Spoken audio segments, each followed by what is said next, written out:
Passons à un autre point important, pousser une charge, et notamment pousser un chariot ou un robot de nettoyage. Donc une autolaveuse, une surfaceuse, etc. Donc pour pousser une charge, il faut pousser seulement un chariot à la fois et à deux mains, surtout pas à une seule main. Il faut pousser à deux mains pour plusieurs raisons. Pousser à deux mains, ça permet d'éviter à votre corps de se tordre. Comme on en parlait plus tôt lors du soulèvement d'une charge, il faut garder les épaules dans l'axe du bassin, toujours être bien droit, et ça va éviter de se tordre, et donc ça va éviter de perdre le contrôle. Parce que si vous tenez le chariot à une main, vous pouvez perdre le contrôle de celui-ci, et lui, il ira rentrer en collision avec un mur, ce qui pourrait abîmer le matériel, ou alors rentrer en collision avec quelqu'un, ce qui pourrait provoquer un accident. Donc vous poussez le chariot à deux mains en le tenant fermement, euh, et vous poussez en utilisant la force du corps et des jambes. Vous ne poussez pas en utilisant que la force de vos bras parce que vous allez vous fatiguer. Il faut pousser en ayant les jambes écartées, les bras tendus à la hauteur d'épaule pour les chariots lourds. C'est-à-dire qu'en fait, vous allez vous incliner un petit peu vers l'avant en gardant les dos droits, en gardant le dos droit, et vous allez pousser en utilisant la force de vos jambes et en gardant les bras tendus à hauteur d'épaule. Donc à hauteur d'épaule, c'est-à-dire que on peut tracer une ligne qui va de votre épaule à à vos mains, et celle-ci est horizontale. Si vous devez pousser un chariot plus léger, alors vous aurez juste à garder les bras tendus, mais à hauteur de coude, pour pouvoir le pousser en toute sécurité. Vous pouvez voir sur la petite affiche juste en dessous, en bas à droite, comment pousser un chariot, une image pour pousser un chariot de la meilleure des façons. Maintenant, passons également sur le fait qu'il est très important de pousser un chariot plutôt que de tirer un chariot. Pousser un chariot, c'est beaucoup plus simple et c'est beaucoup moins traumatisant pour vous plutôt que de le tirer. Le tirer, ça va demander plus d'efforts, ça va vous mettre dans une position peu agréable. Et si vous faites ça trop souvent, cela va vous exposer plus facilement à des problèmes.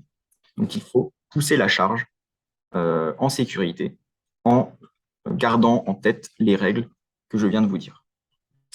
Maintenant, passons au travail au sol ou en hauteur.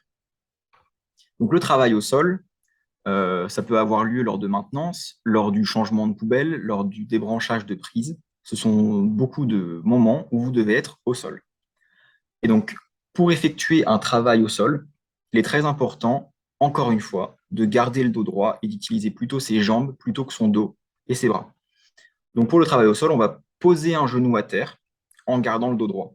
Même pour refaire ses lacets, posez un genou à terre. Si nécessaire, vous pouvez poser une main au sol pour vous équilibrer, ou alors poser votre avant-bras sur la cuisse, sur votre cuisse, ce qui permet de vous équilibrer et également de garder le dos droit. Lors de longs travaux au sol, il est important d'utiliser un tapis de protection pour les genoux afin de protéger l'articulation de vos genoux. Et enfin, pour la maintenance, il est parfois nécessaire de devoir s'allonger sur le sol pour pouvoir aller voir sous un équipement pour changer des pièces, changer des consommables, etc. Dans ce cas-là, il est extrêmement important de mettre l'équipement en sécurité ou d'être assisté par une deuxième personne qui peut tenir l'équipement pendant que vous travaillez en dessous. Ensuite, on utilise un tapis de protection, un grand tapis de protection, pour pouvoir s'allonger dessus et pour pouvoir s'allonger près de l'équipement. Et enfin, il est important de s'allonger près de l'équipement pour éviter les élongations et les torsions inutiles. Les torsions, c'est vraiment le... Éviter les torsions, c'est éviter à vos épaules de ne plus être dans l'alignement de votre bassin. Et les élongations, c'est le fait de tendre très fort les bras, les jambes, etc. Et donc, on va éviter ça au maximum en se plaçant près de l'équipement. Pour le travail en hauteur, il est important d'adapter la hauteur de l'équipement pour pouvoir travailler à hauteur d'homme. Donc, on va adapter la hauteur de la nacelle ou alors on va se mettre sur le bon barreau de l'échelle ou sur le bon barreau de l'escabeau pour ne pas avoir à plier, à trop tendre les bras, par exemple. Et on va adapter également la hauteur de l'équipement pour ne pas avoir à lever les bras plus haut que les épaules. Pour le travail sur un écran, il y a également quelques règles à respecter pour ne pas se faire mal et pour ne pas souffrir de troubles musculo-squelettiques. Travailler sur un écran, ça peut vraiment fatiguer les yeux, les muscles du dos, des doigts et des poignets. Donc lorsque l'on travaille sur un écran toute la journée, il peut être très bénéfique de faire des pauses extrêmement courtes, mais très régulières, une pause de trentaine de secondes à une minute toutes les heures, juste pour faire quelques pas et s'étirer. Ça va permettre à votre dos de bien se réaligner, de bien vous étirer le dos. Il faut également bien s'installer dans son dossier, donc avoir les fesses vraiment au bout, bien mises dans la chaise, avoir le dos contre le dossier, et on va garder les mains dans le prolongement des avant-bras. Donc, c'est-à-dire que vos mains et votre avant-bras doivent former une ligne horizontale. Il ne faut pas que vos mains et vos avant-bras soient trop en l'air ou trop en bas, parce que sinon, sur le long terme, ça peut vous procurer, cela peut vous provoquer des troubles et des douleurs. Comme vous pouvez le voir sur l'image, il est important d'avoir le haut de l'écran au niveau des yeux, donc les mains dans le prolongement des avant-bras, comme je viens de vous le dire, et avoir un angle entre les bras et les avant-bras compris entre 90 et 135 degrés, le mieux étant 90 degrés. Il faut également adapter la hauteur de sa chaise pour que vos pieds reposent à plat sur le sol. Une chose importante à prendre en compte également, s'il est possible, c'est d'avoir des appuis pour le dos, les fesses, donc ça ce sera le dossier de votre chaise, mais également vos coudes, vos poignets et vos mains. Donc c'est bien d'avoir une chaise avec des accoudoirs pour pouvoir positionner vos coudes et ainsi limiter le risque de tendinite et de troubles. Lors de l'utilisation d'un équipement, il est également très important de respecter les bons gestes et les bonnes postures. Donc lors de l'utilisation de matériel de nettoyage ou lors d'opérations de nettoyage, il est bien, notamment lorsque on effectue un travail de nettoyage de vitres, d'écarter les pieds pour être stable, de garder le dos bien droit et d'avoir le poignet souple lors de l'utilisation de raclette. Garder le poignet souple, ça va vous permettre d'éviter des douleurs au poignet en fin de journée liées à la contraction de vos muscles. Gardez le poignet souple et faites des mouvements en forme de S pour pouvoir vraiment euh, varier les mouvements et en même temps ne pas vous faire mal. Lorsque vous changez une brosse ou une serpillière, mettez un genou à terre. Cela revient à ce que nous avons dit sur le fait de travailler au sol, de mettre un genou à terre lorsque vous travaillez au sol. Gardez le dos droit et les poignets souples lors de balayage ou d'aspiration. Et également, positionnez vos mains correctement sur les balais, serpillères et aspirateurs. Il faut que la main qui se situe en haut du balai soit à peu près au niveau de vos épaules et celle qui se situe en bas du balai soit à peu près au niveau de votre bassin. Ainsi, comme ça, vos bras ne sont pas trop tendus et vous travaillez à hauteur d'homme. Réglez toujours les aspirateurs, les balais à votre hauteur.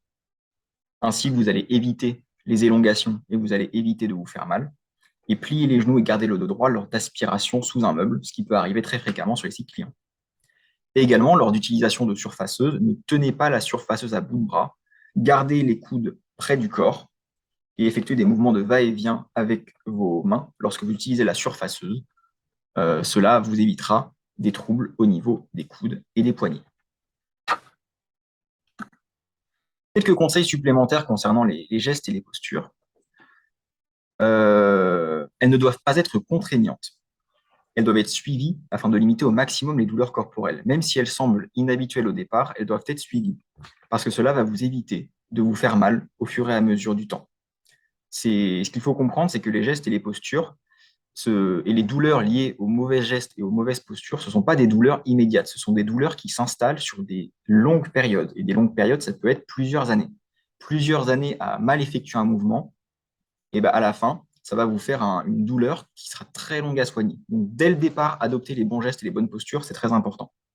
Donc, lors de réalisation d'opérations de nettoyage, lorsque vous faites lorsque vous passez l'éponge ou un dépoussiérage sur un meuble ou sur une table, vous pouvez placer votre main en appui sur cette table et nettoyer avec l'autre.